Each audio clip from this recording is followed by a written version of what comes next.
Welcome to food ফান্ডা। আজ তৈরি করব দোকানের মতো চিকেন পাফ বাড়িতেই। চলুন রেসিপিটি শুরু করা যাক। তার জন্য আমি এখানে একটি বোল নিয়ে নিয়েছি। তাতে নিয়ে নিলাম 3 কাপ ময়দা, 1 চামচ লবণ। এই দুটি উপকরণ খুব ভালোভাবে মিশিয়ে নেব। এবার দিয়ে দেব হাফ কাপ তেল। তেল দিয়ে খুব ভালোভাবে একবার মেখে নেব।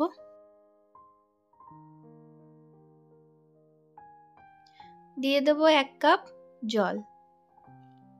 জল দিয়ে খুব ভালোভাবে একটি নরম ডো তৈরি করে নেব। ময়দা আমার খুব ভালোভাবে মেখে নেওয়া হয়ে গেছে। এবার এটি আধ ঘন্টার জন্য রেস্টে রেখে দেব। এবার তৈরি করে নেব চিকেনের পুর। তার জন্য একটি কড়াইতে দিয়ে দেব কিছুটা পরিমাণ সাদা তেল। দিয়ে দেব 250 গ্রাম মতো চিকেন কিমা। দিয়ে দেব হাফ চামচ আদা বাটা, হাফ চামচ রসুন বাটা। দিয়ে খুব ভালোভাবে মিশিয়ে নেব।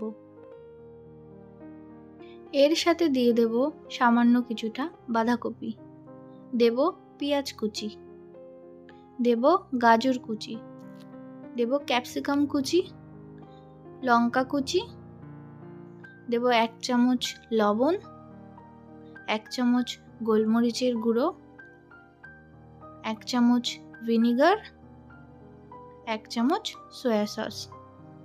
সমস্ত উপকরণগুলি খুব ভালোভাবে একবার মিশিয়ে নেব। সবজিগুলো খুব ভালোভাবে চিকেনের সাথে মেশানো হয়ে গেছে। এবার ঢাকা দিয়ে রাখবো 5 মিনিটের জন্য। 5 মিনিট হয়ে গেছে। এবার ঢাকনা খুলে আর একবার ভালোভাবে মিশিয়ে নেব। দিয়ে দেব কিছুটা পরিমাণ ধনেপাতা কুচি, দেব 2 টেবিল চামচ টমেটো সস। দিয়ে খুব ভালোভাবে মিশিয়ে নিয়ে নামিয়ে নেব। পুর আমাদের রেডি হয়ে গেছে।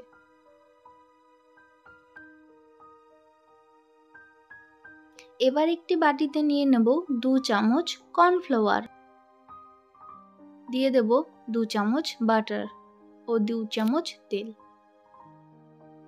এই তিনটি উপকরণ দিয়ে খুব ভালোভাবে মিশিয়ে একটি ব্যাটার তৈরি করে নেব।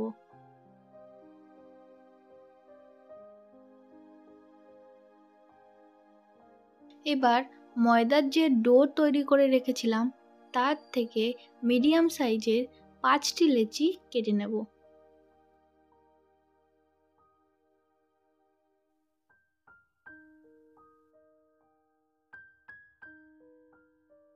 এবার একটি একটি করে লেচি নিয়ে তার উপর সামান্য পরিমাণ ময়দা ছড়িয়ে খুব বড় বড় পাতলা পাতলা রুটি বেলে নিতে হবে।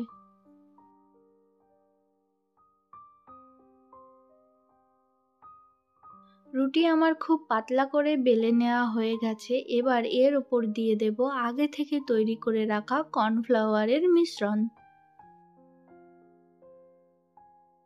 এরপর ওপর থেকে ছড়িয়ে দেব কর্নফ্লাওয়ার। তারপর আর একটা রুটি এর ওপর দিয়ে দেব।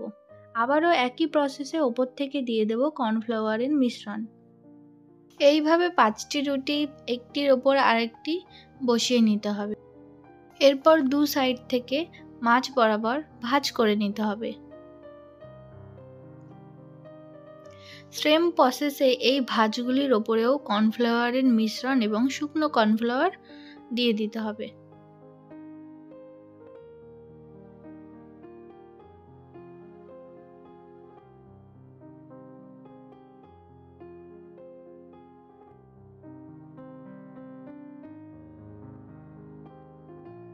এবার এই ময়দার লেচি থেকে খুব বড় আকারের একটু মোটা করে বড় রুটি তৈরি করে নিতে হবে।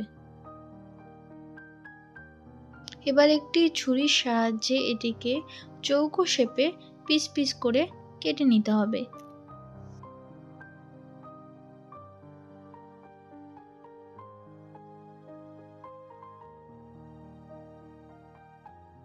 এইবার এই লেচি থেকে একটি ভাগ নিয়ে তার ভেতরে চিকেনের পুর দিয়ে দেব। পুর দেওয়া হয়ে গেছে। এবার চারপাশের ধারগুলি হাত দিয়ে চেপে চেপে বন্ধ করে দেব। এবার একটি কাঁটা চামচের সাহায্যে সাইডগুলি হালকা করে প্রেস করে দেব। এবার মিডিয়াম আঁচে সাদা তেলের মধ্যে ডিপ ফ্রাই করে নিলেই তৈরি হয়ে যাবে চিকেন পাফ। ভিডিওটি যদি আপনাদের ভালো লেগে থাকে তবে অবশ্যই একটি লাইক করবেন। আমার চ্যানেলে নতুন হয়ে থাকলে চ্যানেলটি সাবস্ক্রাইব করতে ভুলবেন না। নতুন নতুন রেসিপি দেখার জন্য পাশে থাকুন।